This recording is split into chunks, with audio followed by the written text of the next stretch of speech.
So if you click into the fourth 9 weeks assignments, I got majors and minors up here. Here's where you're going to turn in your project. Okay, this is an essay, about 6 paragraphs worth of essay, where you're going to watch a film or a TV show that portrays a mental illness or a disorder. And then you're going to evaluate it with the following instructions. So you can click this link to go to the Google document with the instructions.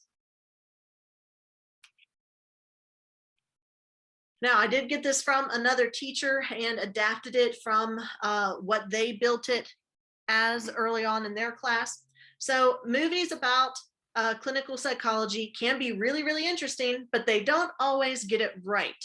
Okay, they can actually add to the stigma of mental illness by portraying people with mental illnesses inaccurately. One of the biggest inaccuracies is that they'll portray people with mental illnesses as violent or prone to committing crimes. That is simply not true. In fact, the opposite is true. People with mental illnesses are more likely to be victims of crimes as opposed to perpetrators of crimes. Okay, and so before you get started on the project, I want you to watch this video of a real psychologist reviewing the portrayal of mental illness in various films. Then once you're finished watching that video, I want you to start deciding on which film you want to watch for this project. Now, I do have a list in these instructions. If you have a film or a TV show in mind that is not on this list, then email me. Explain to me why it needs to be on the list, and then I can approve it for you to use for your project. Now, these suggestions are exactly that. They're suggestions. Don't go to your parents and say, Miss McNeely says I have to watch this R-rated movie for a test grade. That is not the case. In fact, I'm going to have all of you, if you pick an not rated or a R rating movie, I need your parent to email me. All right, you can copy and paste this permission note saying, like, as the parent of Sam Hahn, I give permission for them to view the film Extremely Wicked, Shockingly Evil, and Vile, even though it's rated R. I've looked into the content and context, and I have no concerns about my child viewing it. Okay, if you don't want to watch an R-rated film, or your parents don't want you to consume that media, I have PG-13 or lower ratings on the left-hand side of this list. Now, some of these are free. Some of them you have to rent or you have to pay a fee for. If you don't want to pay for it, then just find a free version of it, and that's perfectly fine. Okay, so with the not rated or R rating, okay, some of y'all may have already seen Silver Linings Playbook. That depicts bipolar depression. You may have seen the Netflix movie Extremely Wicked, Shockingly Evil, and Vile with Zac Efron portraying Ted Bundy. Okay, that is indicating antisocial personality disorder or sociopathy, psychopathy. I've never seen The King's Speech. A Beautiful Mind, it's on Amazon Prime and it's free. It displays schizophrenia. Temple Grandin, okay, you may remember her from our video yesterday from Wellness Wednesday. This is a movie based on her life, and it centers around her living with autism. Dead Poets Society, I forget which one that covers. I'm not sure, maybe it's depression. Split, I know y'all have heard of Split. It's based on dissociative identity disorder, formerly known as multiple personality disorder. Silence of the Lambs, that came out in 1992. You may not have watched that, but it is a classic. That again deals with psychopathy, sociopathy, antisocial behavior. And then Sybil is rated NR, and it is also about DID, or dissociative identity disorder. Okay, now if something's not on the list but you want it on the list, that's perfectly fine. Just email me, let me know, but make sure that if it's over PG-13 that you have your parents email me with permission for you to view that and use it for your project. Okay, so once you're done watching whatever video, this is old, let me say, oh wait, no, that's right, April 20th. Wait, when is this due? Yeah, okay, so by April 20th, please make sure that they have emailed me, and make sure it comes from the parent, not from y'all. Once you have picked your video, okay, your media, then you're going to answer this analysis of that portrayal of mental illness using the following rubric. Now, this is asking specifically for paragraphs. Y'all, how long is a paragraph? 5 sentences, okay? Don't write a 1-sentence synopsis. That is not going to cut it. You will lose points. Give me paragraphs, not phrases.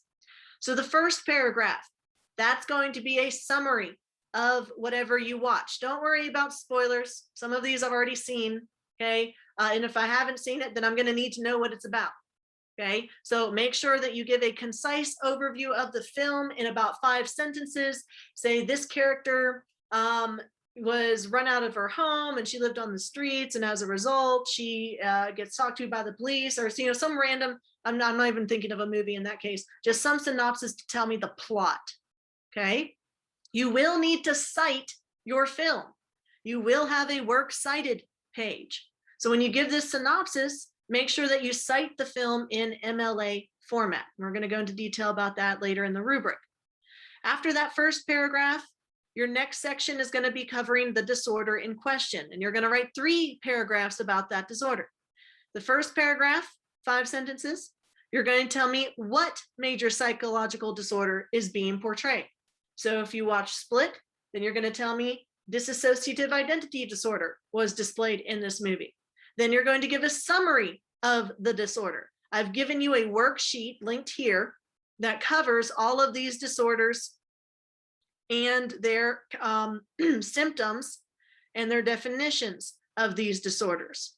Okay, you can also use your notes. You can use your book, okay, but make sure that you cite whatever you use. You can cite this as a worksheet. You can cite my lectures as a source, or you can cite your AMSCO book or your McGraw-Hill book, whichever one you actually pull that information from. Okay, don't plagiarize, you will get a 0. I need y'all to cite the sources that you use.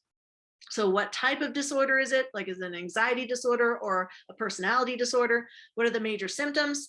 How does it manifest? And what age does it manifest? Then in the next paragraph, what symptoms are demonstrated by your character? Okay, well, with Split, he demonstrates different personalities. Okay, one's the protector personality, the other is a child personality. Okay, give me some specifics about the symptoms. How does the film accurately or inaccurately portray the disorder?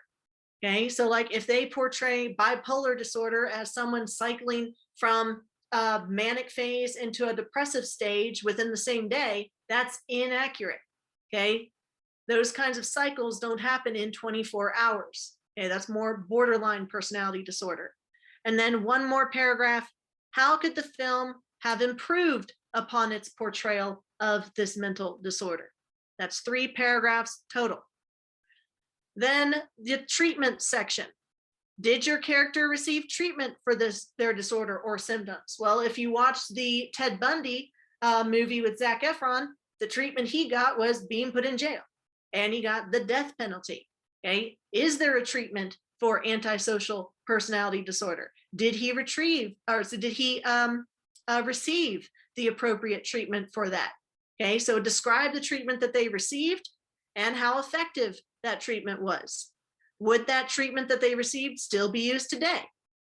Okay, if you're watching, what was that movie with Benedict Cumberbatch where he portrayed Alan Turing? Imitation Game, I think it was. If you're watching that and you are talking about homosexuality, which was in the DSM-5, the DSM prior to 1973, well, then the treatment for that was chemical castration. Would that be used today? No, because homosexuality is no longer a part of the DSM-5 as a disorder. Okay, so make sure you're going into detail about that paragraph as well. Then the 6th paragraph, the last paragraph, is your reflection. Does this movie or media contribute to the stigma towards mental illness? Or does it help reduce the stigma associated with mental illness? Does it benefit people in figuring out how one may struggle day to day with that disorder?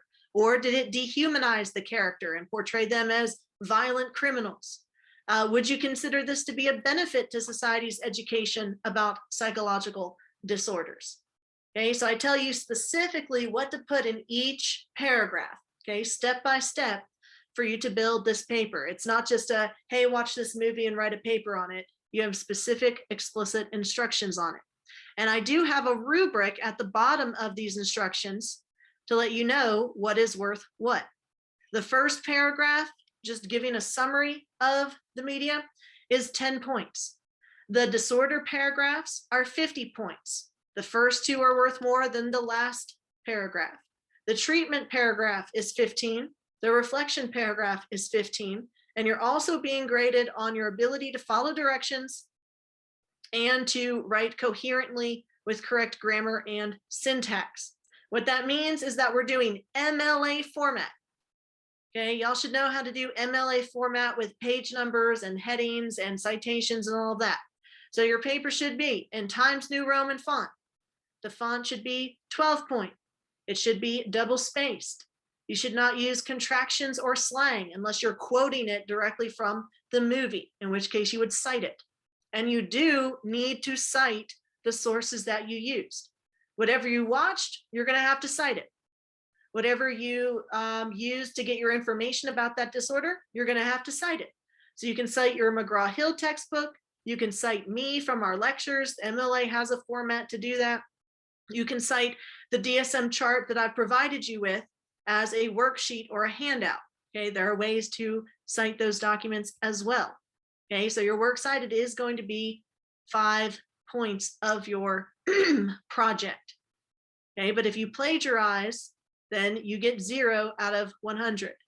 Please don't do that. Please just tell me where you got the information. Does that make sense? Excellent. So when you're done writing your paper, you're going to turn it in here by April 30th by midnight. Okay, so you can upload the document here as a Google Doc, a Word doc, or a PDF.